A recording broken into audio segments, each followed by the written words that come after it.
Hey everyone, welcome back to Metanoia. My name is Carrie Jane, and I've been writing an awful lot lately, which is great, but I kind of want to take a break from that, so I'm giving myself a little task in between stuff by showing you the Pathfinder Oracle deck.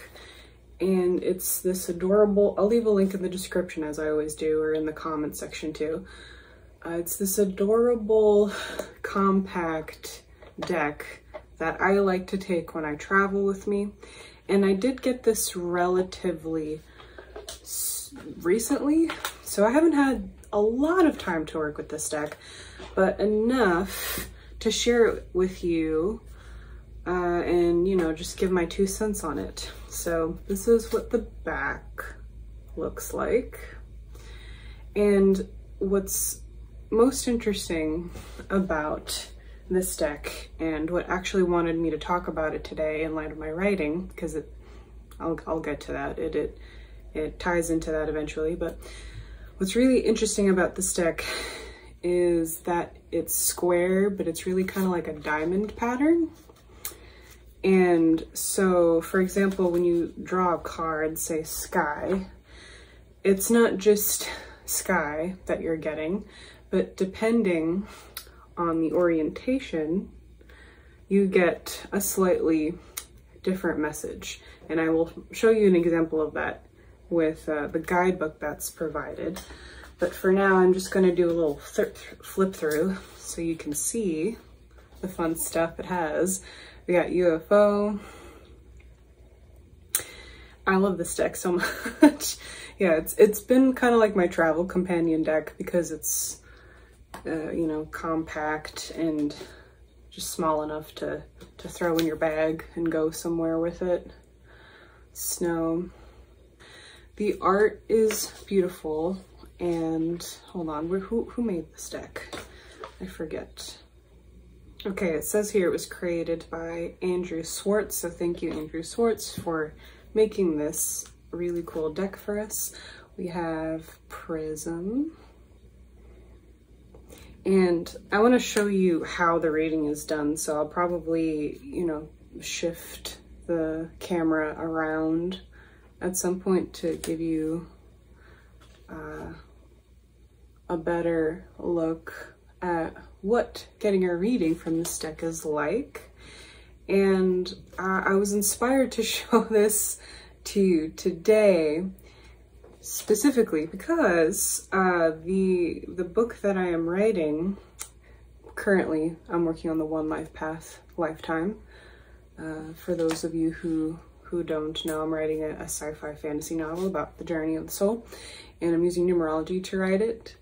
And I'm working on the One Life Path right now, and I have my main character have a sort of kind of divination activity that her, I guess, people do. And the way that she does it is she has these prophecy stones, and she casts these stones onto a diagram that she draws, which is in the shape of a diamond. And depending on where the stones fall, it gives her, or it gives them, really, not just her, a message. And so I've been enjoying using this deck to kind of like, you know, just get myself in the spirit of writing and creativity, not just, you know, it's nice having a reading itself, of course, as always, but then when the decks kind of engage you with like an added dimension to the readings, I really appreciate that. And so that's why I want you guys to be aware of this cool deck. And I just always love supporting artists and authors who may not necessarily be super well known. That will probably be me one day, and I will need some help. So I get it. We have Seed here. Yeah, so I won't spoil the whole deck for you, but mouse. I'll just do a few more, and then I can give you guys a reading and show you what that's like. Fruit.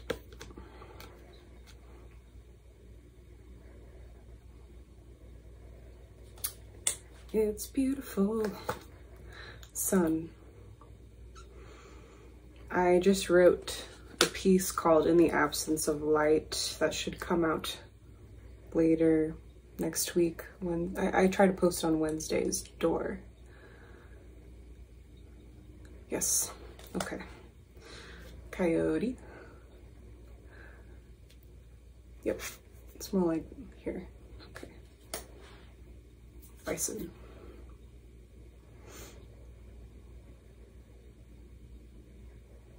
Okay, we'll do one more and then we'll give you guys a reading. Storm.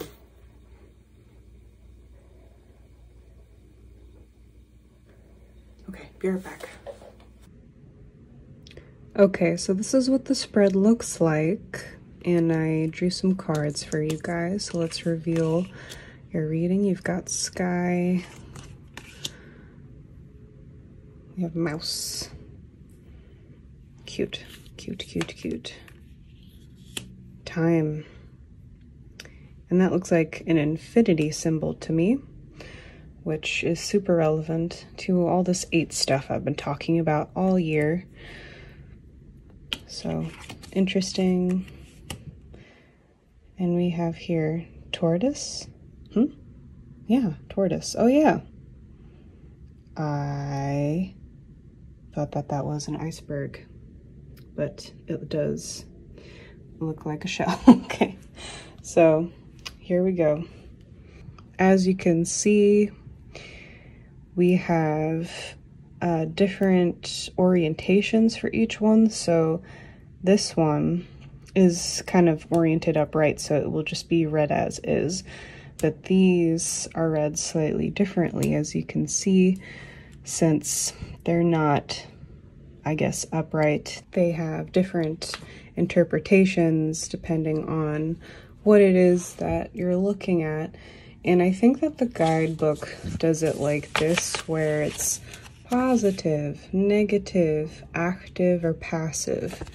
So I'm not the biggest fan of duality, of looking at everything through positive and negative, but I just sort of read those as you would reversals in any tarot deck, where the main premise, like the main message, the basis of the message of the card is there. It's just that something about it is askew that is trying to come across to you, something that you need to do, something that you have been doing that's not really helping you, etc. So let's take a look at sky and see what it has to say for you. Thank you for taking the time to watch my kind of like makeshift very unprofessional videos. I don't have like camera stands or anything like that, and I always work with natural light, so I don't have like a studio or anything like that. I'm just kind of over here doing my thing and recording as I go. Okay, so we have sky, and that looks like it would be the passive message. We have here, when the winds cease, you will need to fly on your own. Your past experiences have prepared you for this, so trust in yourself and don't be afraid to fall. Yeah, so sky is the limit. We have a lot of potential for whatever we're working on right now, or wherever we find ourselves. Maybe we have a lot of, I don't know, opportunities that are available to us that we are taking or not taking. I'm not sure. This is saying it's okay to make mistakes. Once you free yourself from being afraid of doing something wrong, then you find you do the task a lot better. That seems to be like the reverse psychology a lot of the time. We have mouse, which I'm curious to know what it says for. Okay, and that would be in the active position. It says you're slowly breaking down previous held neglected structures left by others with no regard to you on you or your kind. You will make them see you as equal. So this is asking for what it is that we are worthy of finally. I love this message so far. You know, we're breaking through our inhibitions being less timid, although there's nothing wrong with a cute mouse, but you know, we're worthy of a larger than a morsel of cheese. Okay, we have time. I didn't know this was going to be so adorable. We have time in the active position. It says here, keeping busy is a good way to pass the time if you've got it to spare. Yeah, so sometimes I am kind of against distracting yourself constantly. It puts you in a state where you're not really receptive enough to receive what you need to receive, but I think that we're being asked to kind of fill those empty spaces with what fulfills us. You know, if we complete a task and it actually is, you know, it feels good even though it was hard work, then yeah, to use your free time to do that. You know, maybe we have been taking a little bit too much time in leisure, you know, and it's good to rest, but eventually we do need to gain momentum again and start taking more action. And then we have tortoise here, which is, I think, kind of like a conflicting message to what I just said. We'll see. Let me see what it says here in the positive position. It says, tortoise is stoic, steady and strong. It knows that haste makes waste and that anything worth doing is worth doing well. Longevity and consistency are some of its greatest virtues as one of the oldest living animals. So whatever it is that you do decide to take action on, make sure it's for like the long game. You know, avoid short-term games. Think about how will this help me a year from now. That's kind of like what I'm doing with these, you know, oracle card videos. They typically get very few views, but sometimes years later they gain traction because people discover the deck and they look it up and they're interested and they find my video. So that's just a silly example of what that can look like. Maybe what you're doing does not have immediate gratification. That doesn't mean that you shouldn't be doing it anyway. The rewards are there just later on where you need it. So this was the Pathfinder Oracle deck. I hope you enjoyed as much as I do. And thank you for being here. Thank you for watching this video. I will see you all soon. Take care.